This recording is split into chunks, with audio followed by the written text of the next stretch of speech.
13ஆம் அதிகாரம்.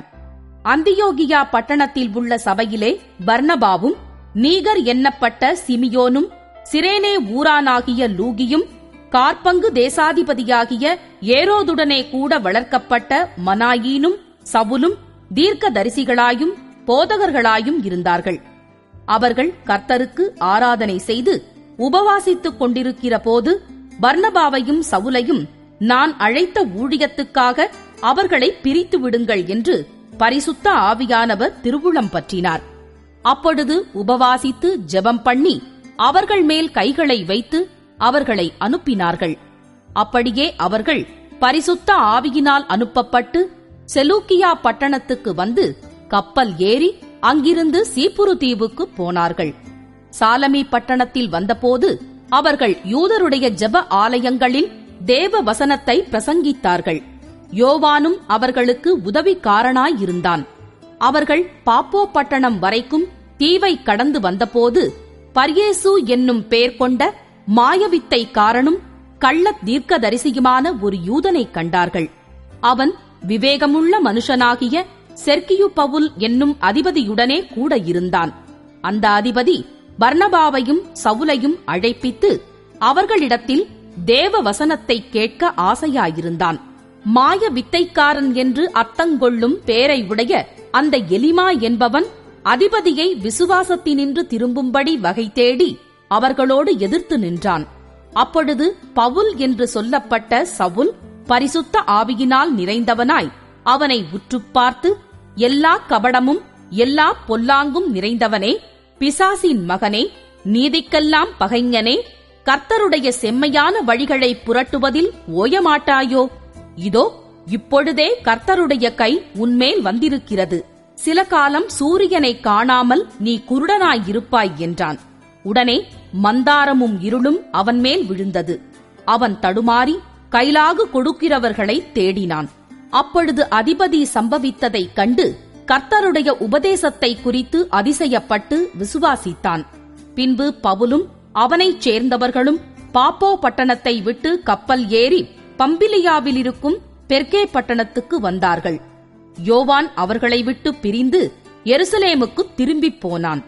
அவர்கள் பெர்கே பட்டணத்தை விட்டு புறப்பட்டு பிசிதியா நாட்டிலுள்ள அந்தியோகியாவுக்கு வந்து ஓய்வு நாளிலே ஜெப ஆலயத்தில் பிரவேசித்து உட்கார்ந்தார்கள்.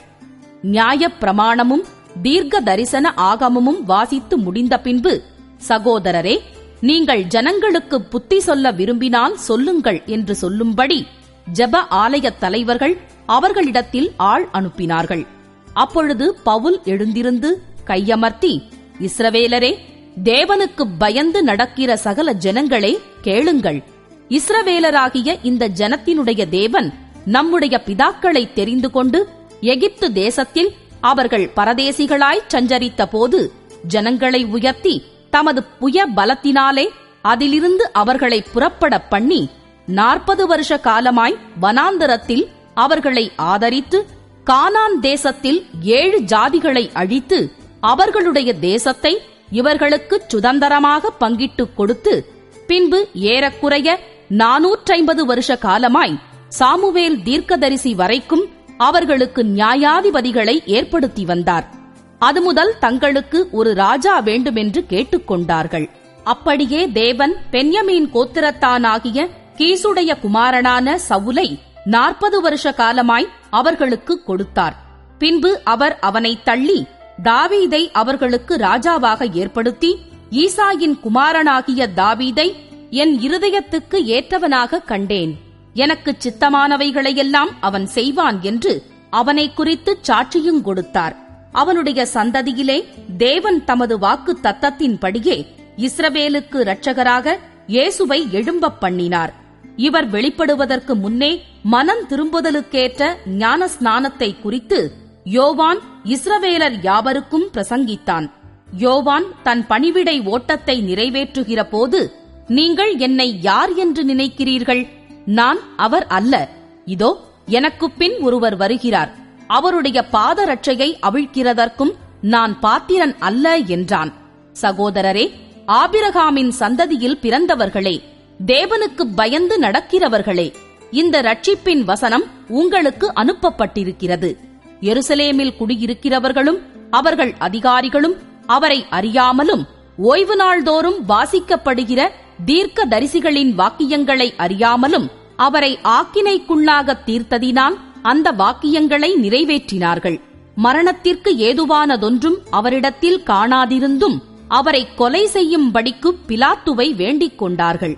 அவரை குறித்து எழுதியிருக்கிறவைகள் யாவையும் அவர்கள் நிறைவேற்றின பின்பு அவரை மரத்திலிருந்து இறக்கி கல்லறையிலே வைத்தார்கள். தேவனோ அவரை மரித்தோரிலிருந்து எழுப்பினார்.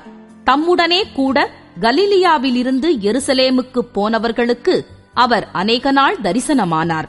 அவர்களே ஜனங்களுக்கு முன்பாக அவருக்கு சாட்சிகளாயிருக்கிறார்கள்.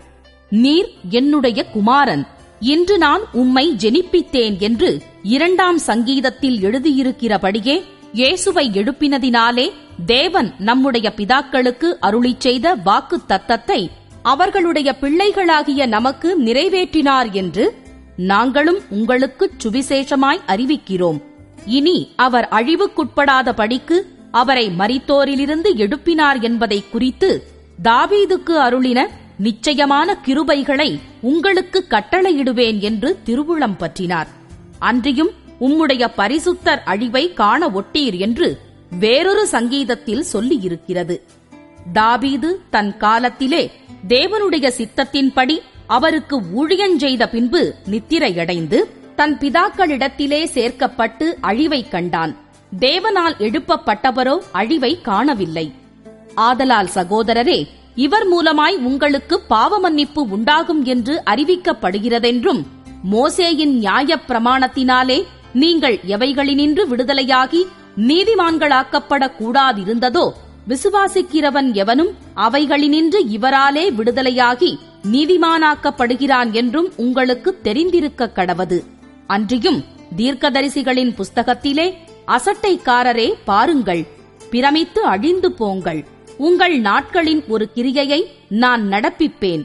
ஒருவன் அதை உங்களுக்கு விவரித்துச் சொன்னாலும் நீங்கள் விசுவாசிக்க மாட்டீர்கள் என்று சொல்லி இருக்கிறபடி உங்களுக்கு நேரிடாதபடிக்கு எச்சரிக்கையாயிருங்கள் என்றான். அவர்கள் யூதருடைய ஜெப ஆலயத்திலிருந்து புறப்படுகையில் அடுத்த ஓய்வு நாளிலே இந்த வசனங்களை தங்களுக்குச் சொல்ல வேண்டும் என்று புறஜாதியார் வேண்டிக் கொண்டார்கள். ஜெப ஆலயத்தில் கூடின சபை கலைந்து போன பின்பு யூதரிலும் யூத மார்க்கத்தமைந்த பக்தியுள்ளவர்களிலும் அநேகர் பவுலையும் பர்னபாவையும் பின்பற்றினார்கள். அவர்களுடனே இவர்கள் பேசி தேவனுடைய கிருபையிலே நிலை கொண்டிருக்கும்படி அவர்களுக்கு புத்தி சொன்னார்கள். அடுத்த ஓய்வு நாளிலே கொஞ்சம் குறைய பட்டணத்தார் அனைவரும் தேவவசனத்தை கேட்கும்படி கூடி வந்தார்கள். யூதர்கள் ஜனக்கூட்டங்களை கண்டபோது பொறாமையினால் நிறைந்து பவுலினால் சொல்லப்பட்டவைகளுக்கு எதிரடையாய் பேசி விரோதித்து தூஷித்தார்கள். அப்பொழுது பவுலும் பர்னபாவும் தைரியங்கொண்டு அவர்களை நோக்கி, முதலாவது உங்களுக்கே தேவ வசனத்தை சொல்ல வேண்டியதாயிருந்தது. நீங்களோ அதை தள்ளி உங்களை நித்திய ஜீவனுக்கு அபாத்திரராக தீர்த்துக் கொள்ளுகிறபடியினால் இதோ நாங்கள் புறஜாதியாரிடத்தில் போகிறோம். நீர் பூமியின் கடைசி பரியந்தமும் இரட்சிப்பாயிருக்கும்படி உம்மை ஜாதிகளுக்கு ஒளியாக வைத்தேன் என்கிற வேத வாக்கியத்தின்படி கர்த்தர் எங்களுக்கு கட்டளையிட்டிருக்கிறபடியினால் இப்படி செய்கிறோம் என்றார்கள். புறஜாதியார் அதை கேட்டு சந்தோஷப்பட்டு கர்த்தருடைய வசனத்தை மகிமைப்படுத்தினார்கள். நித்திய ஜீவனுக்கு நியமிக்கப்பட்டவர்கள் எவர்களோ அவர்கள் விசுவாசித்தார்கள். கர்த்தருடைய வசனம் அத்தேசமெங்கும் பிரசித்தமாயிற்று. யூதர்கள் பக்தியும் கனமுமுள்ள ஸ்திரீகளையும் பட்டணத்து முதலாளிகளையும் எடுத்துவிட்டு பவுலையும் பர்னபாவையும் துன்பப்படுத்தும்படி செய்து தங்கள் எல்லைகளுக்குப் புறம்பாக அவர்களை துரத்திவிட்டார்கள். இவர்கள் தங்கள் கால்களில் படிந்த தூசியை அவர்களுக்கு எதிராக உதறிப் போட்டு இக்கோனியா பட்டணத்துக்கு போனார்கள். சீஷர்கள் சந்தோஷத்தினாலும் பரிசுத்த ஆவியினாலும் நிரப்பப்பட்டார்கள்.